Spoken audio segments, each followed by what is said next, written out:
Please welcome back Hong Sangsoo and Kim Hyung-koo.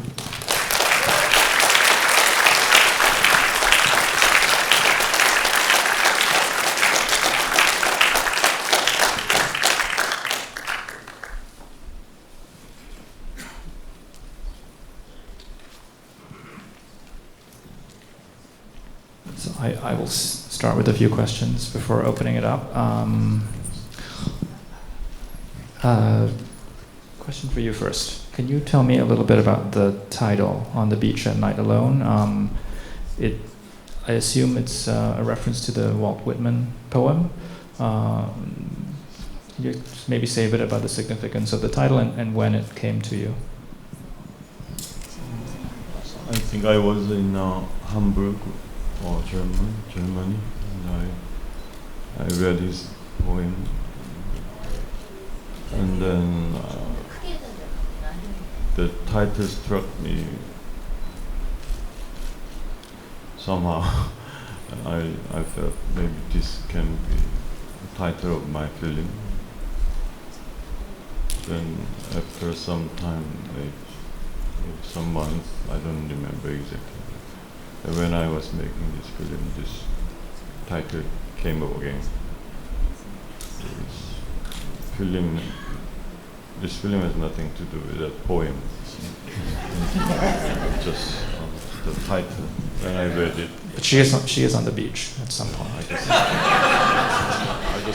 When I read it, I just liked it.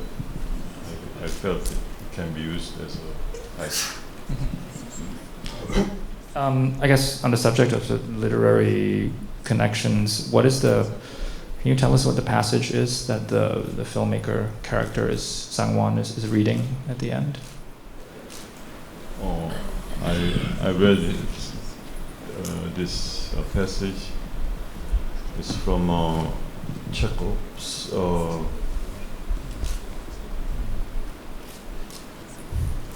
About Love. I think the title of the short story. It's a collection, yeah, short story collection. Yeah, it's by Chekhov, and I accidentally read this short story while you were making the film, or sometime before I started making it. So I had this book with me when I was on the location, and I was I was writing this last day shooting, and I just remembered this book, and I thought it was a good idea to use this passage. During that time, I kept thinking in terms of this passage. I really like it, so when I was deciding how to end the film, I'd like to maybe hear you talk a little bit about your process and methodology. I think people who've kept up with your work probably know it, but maybe not everybody here does, in terms of how you've worked, especially on your recent films. And also I'd love to hear Kim Hyung-koo say a little bit about this. It's a pretty unusual way of working in that as I understand it, you typically begin with just a few basic elements. You know the actors you're working with, and you know where you're shooting, but then you write the film from day to day. You write each day's scenes in the morning, and then you shoot those scenes. I guess maybe just very basically, can you talk about what benefits you, or what benefits the film from that process, and also, is that process different when you're shooting in a place like Hamburg, which you know less well than Korea? I mean, I can really not say that it's beneficial or not, because I cannot compare. When I want to be, I don't want to do something with lots of preparation. I think it's kind of crazy to do that. I mean, this way of working. You've done it for like what? Just like 8 or 9 films now, something like that. From my fourth picture, I started writing the script in the morning. Okay. I cannot really tell you why. I think it's my temperament. I want that kind of pressure. So on yourself or on myself. Everyone else too?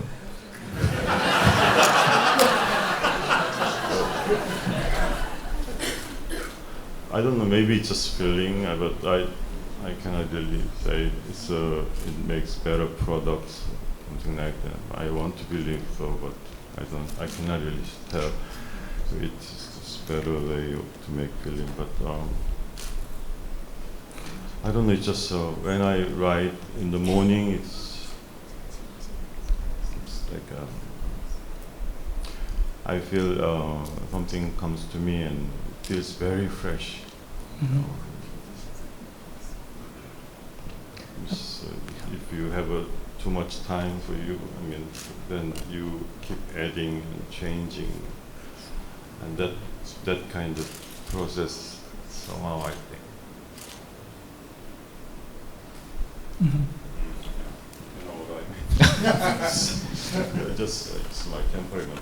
Yeah. I'd love to hear Kim Hyung-koo talk about working this way, because you've shot a lot of, you've worked with a lot of other filmmakers besides director Hong. I know you've worked with Bong Joon-ho and Lee Chang-dong and different types of films, and this is a very different kind of working process. So I'd like to hear your take on it. 예, 제가 한 30편 정도 이제 다른 그러니까 일반적인 영화, 우리 커머셜 상업 영화라고도 얘기를 하는데 그런 영화 촬영 방법과는 완전히 다른 방법으로 저희가 영화를 만들고 있거든요. 근데 완전히 다른 방법이 아니라 어떤 면에서는 완전히 거꾸로 그러니까 예를 들어서 많은 영화들이 실제 굉장히 준비를 많이 하거든요. 프리프로덕션 기간이 한 3개월 정도 할 정도로 길게 하지만 저희는 하루 전날도 뭘 찍을지를 모르고 아무것도 준비하지 않습니다. So I've worked on about 30 feature films, so-called commercial films, and so this was a very different type of shooting. It's actually it's a completely different method. I don't think I can even say it's a completely different method. I think it would be more accurate to say maybe it's even reverse of what the typical process is. And typical films, they take a very long time to prepare. Pre-production lasts sometimes up to 3 months. But in the case of working on Director Hong's films, we don't know what we're going to do one day before the shooting even. 그래서 처음에는 정말 이래도 되는 거야라는 굉장히 습관적으로 겁이 있었지만 같이 함께 이제 작업을 하면서 그런 작업 방법에 대해서 이제 이해를 하게 되면서 정말 다들 굉장히 호기심에 차서 오늘은 어떤 시나리오가 나오고 어떤 이야기가 나오고 어떤 캐릭터가 어떻게 할 것인가. 그러니까 우리도 너무 그런 새로운 것들에 대해서 기대감이 있고 하나 둘씩 그거를 만들어 가면서의 어떤 희열이랄까.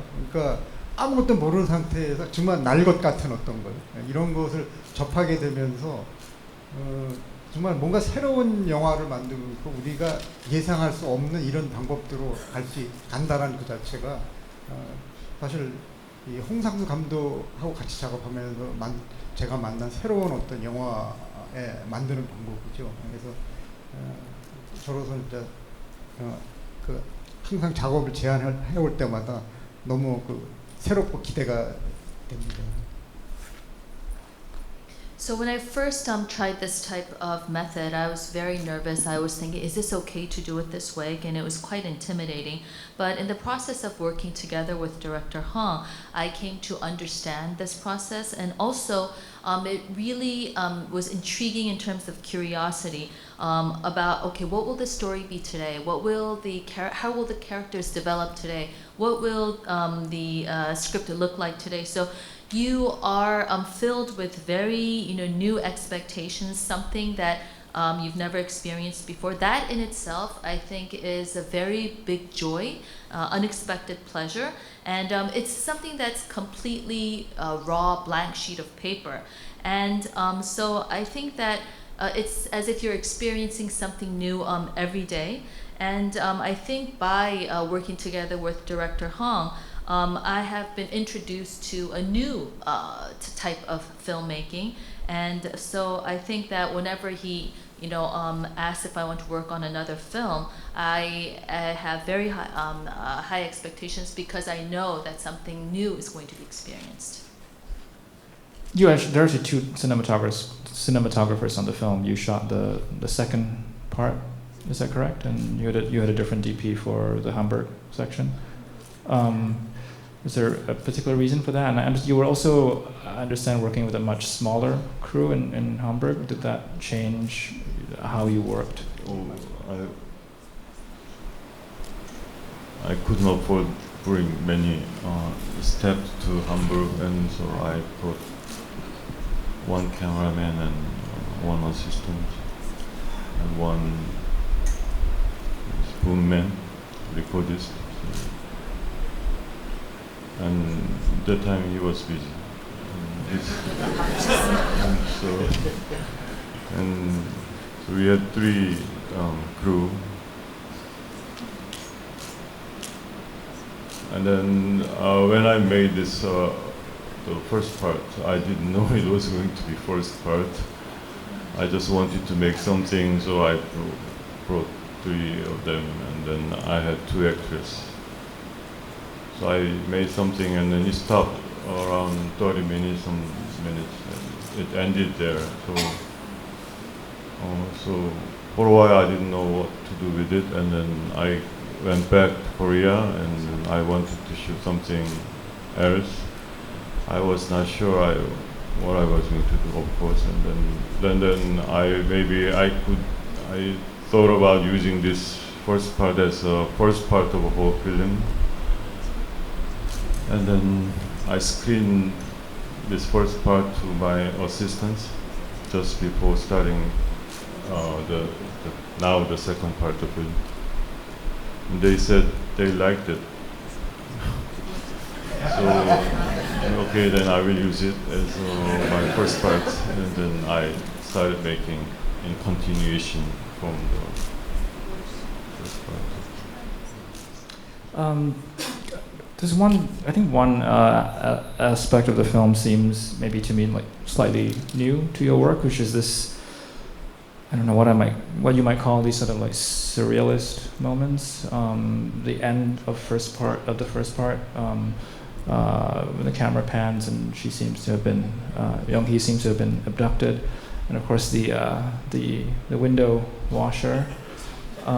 These sort of like surrealist visual gags. I'm not really sure how to describe them, but I'm wondering if you can talk a bit about your apparent interest in surrealism, and I think your last feature, Yourself and Yours, had a sort of conceit that some people had described as Buñuelian. So I'm wondering if there is an affinity there.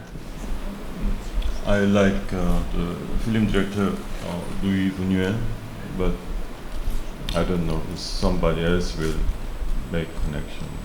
They can come up with some explanation. I don't know. Anyway, this the black man. He's the cinematographer I brought to Hamburg,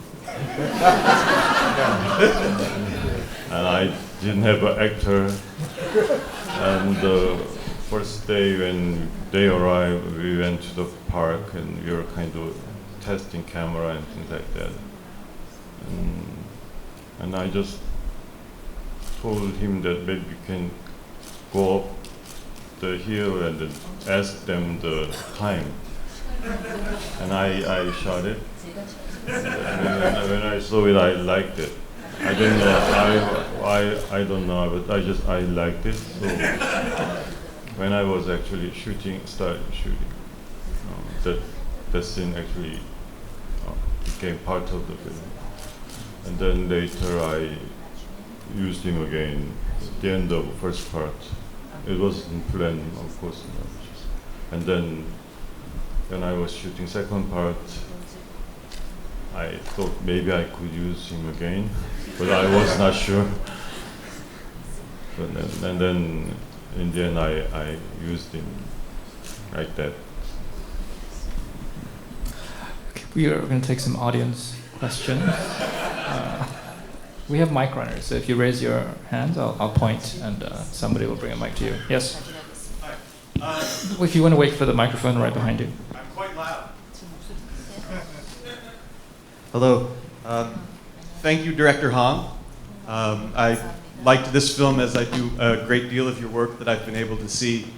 And I'm curious about your time in America. You studied at the Art Institute of Chicago, if I'm correct.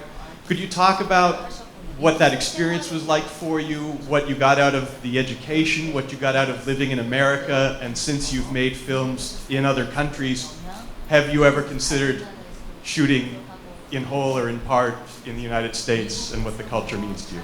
Thank you. Yesterday, Kim Hyung-koo asked me if you want to shoot something in the United States someday, and I said yes, because I have some experience living here, so I might have some material for my future film, shooting something here.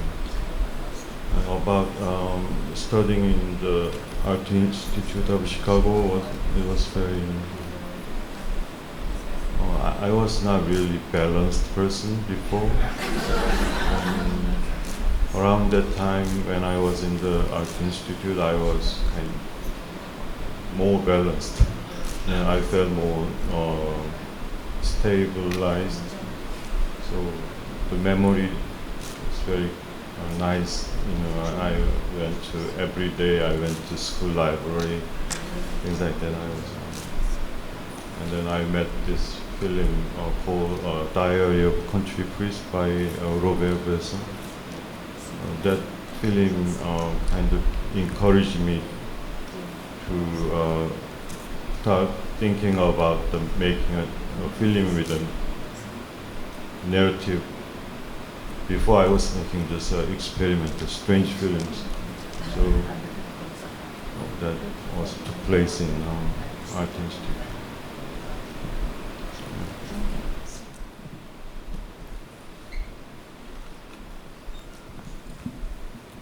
Mr. Hong Sangsoo, it's like many others, I discovered your work at the New York Film Festival a few years ago, so it's such an honor to be able to ask you a question in person. My question relates to sound, whether it's your character walking on gravel or chewing and swallowing pasta, or the intimate sound of a man crying. It feels like we're brought close, maybe even too close to characters, sometimes in your films, and especially for today. And I was just thinking about how, for many of us foreign viewers, we rely on subtitles to understand what's going on. And I wonder if these kinds of sounds, in a way, bring us closer to these characters, and they feel like human bodies. And I was wondering just what's going through your process as you edit for sound in your films.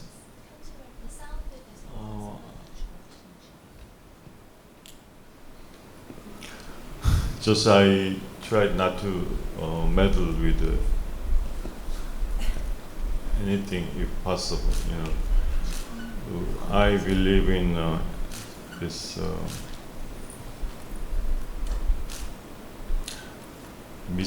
mysterious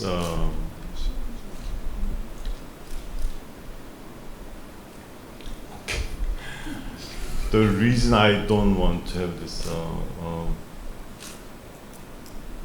preparation period, the reason I don't want this thing, I don't need this thing, I say every day. And the reason is that because I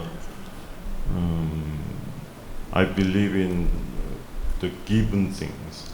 That if I try to make something, then I don't like the result. I feel the really precious thing is always something given to you.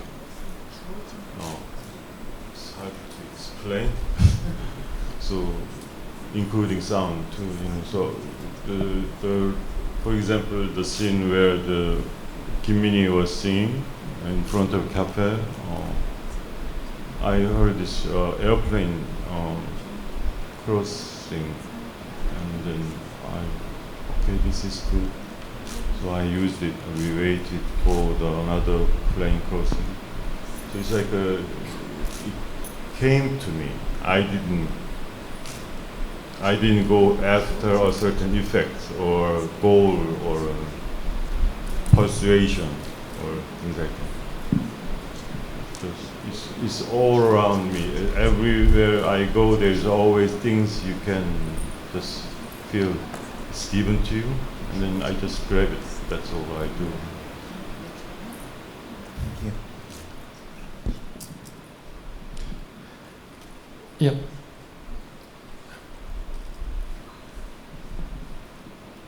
I just learned about your process. So the question that I have is, if you're writing in the morning and you come up with an idea that's supposed to take place early in the morning, would you wait a day before you shot that? Just so you know, how can I say? It's kind of this. What is this alleged expression? Okay, I have this I impose back to myself this certain limitation, the time limitation, the number of crews. I have imposed many kinds of limitations to myself, to my production, and I accept them wholeheartedly because I have to make film in realistic way. I mean, in practical environment. So those limitations are very artificial, but to have this kind of spontaneity possible, you have to accept a certain limitation. So I start writing usually 4 a.m. and then finish, if I'm quick, maybe 9 a.m., sometimes 10, 11. So crew and actors are supposed to wait on the location, crews 8 and actors 9. And then I let them, the actors, I let them know that whether they will appear today or not by 7 a.m. So that's how I say. Do you ever have a day where you're like, I got nothing, everybody go home? No, because I told him that there's always something you can find, discover. Thank you. If you keep doing it, then maybe after usually around 30 minutes or 1 hour, something comes to you. But you have to keep smoking.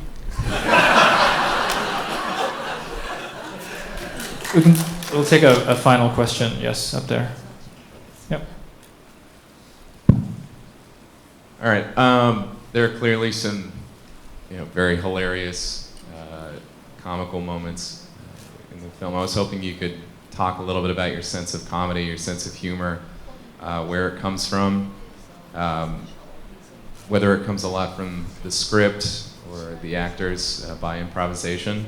Also, what I found most interesting about it, moments where the audience was most responsive with their laughter was often sandwiched between really dark, emotionally open moments. I know that was pretty open-ended, but yeah, it'd be interesting to hear you talk about that.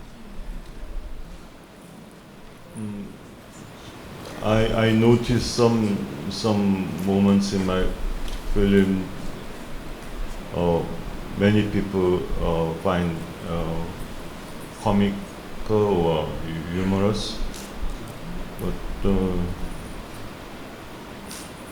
when I write, I never intend to be outright humorous or comical. Or the most important thing is, how can I say,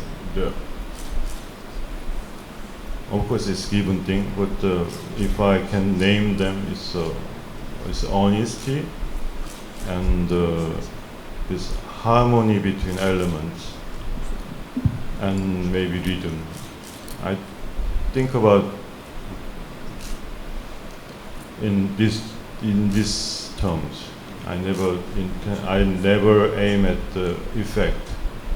even though it's whatever, sadness or comic or I think about honesty and then this harmony between all the elements in the film and the rhythm. And then it can, something happen to have a certain effect as a result, which is comical or humorous. Thank you.